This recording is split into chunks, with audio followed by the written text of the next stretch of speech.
राजा विक्रम, क्या तुम सच का बोझ उठाने के लिए तैयार हो? घना अंधेरा, शमशान में जलती चिताओं की हल्की रोशनी और हवा में गूंजती अजीब सी फुसफुसाहट। राजा विक्रमादित्य एक बार फिर बेताल को पेड़ से उतारकर अपने कंधे पर रखे हुए थे। जैसे ही वे आगे बढ़े, बेताल ठहाका मारकर हंसा। राजन, आज मैं तुम्हें ऐसी कथा सुनाऊंगा जिसका उत्तर तुम्हें खुद से लड़कर देना होगा। विक्रम मौन रहे। कथा आरंभ। अवंती नगरी में एक राजा था, राजा अनिरुद्ध। उसके 3 सबसे विश्वासपात्र मंत्री थे, सत्यदेव, धर्मपाल और चतुरसेन। एक दिन राज्य में अफवाह फैली कि खजाने से एक बहुमूल्य रत्न गायब हो गया है। राजा अनिरुद्ध ने तीनों मंत्रियों को बुलाया।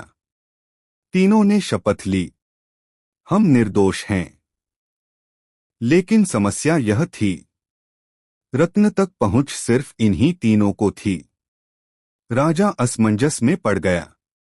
तभी एक साधु दरबार में आया और बोला, जिसने चोरी की है उसे आज रात नींद नहीं आएगी।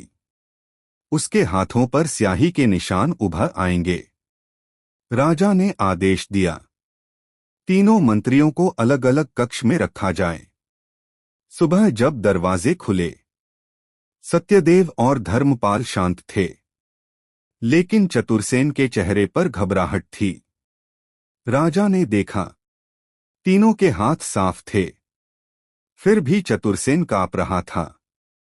आखिर उसने स्वयं स्वीकार कर लिया, मैंने रत्न नहीं चुराया, लेकिन मैंने ही झूठी अफवाह फैलवाई थी ताकि असली चोर पकड़ा जाए। दरबार स्तब्ध रह गया। तो असली चोर कौन है? राजा ने पूछा। चतुरसेन बोला, महाराज, असली चोर आप हैं। सन्नाटा छा गया।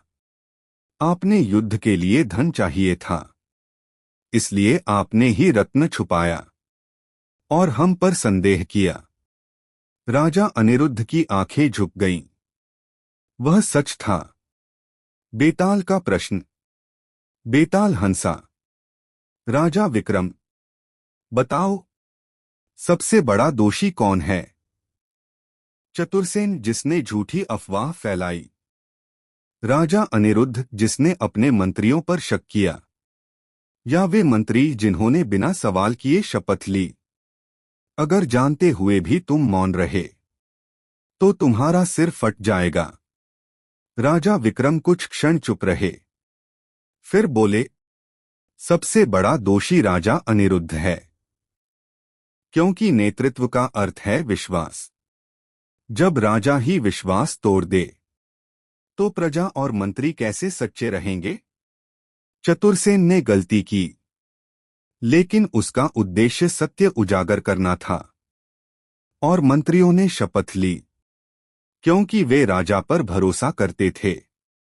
बेताल ठहाका मारकर हंसा। राजन, तुमने फिर सही उत्तर दिया, लेकिन याद रखो, सच का बोझ तलवार से भी भारी होता है। इतना कहकर बेताल फिर पेड़ पर जा लटका। विक्रम ने गहरी सांस ली और एक बार फिर आगे बढ़े। सीख, नेतृत्व की असली ताकत सत्ता में नहीं, विश्वास में होती है।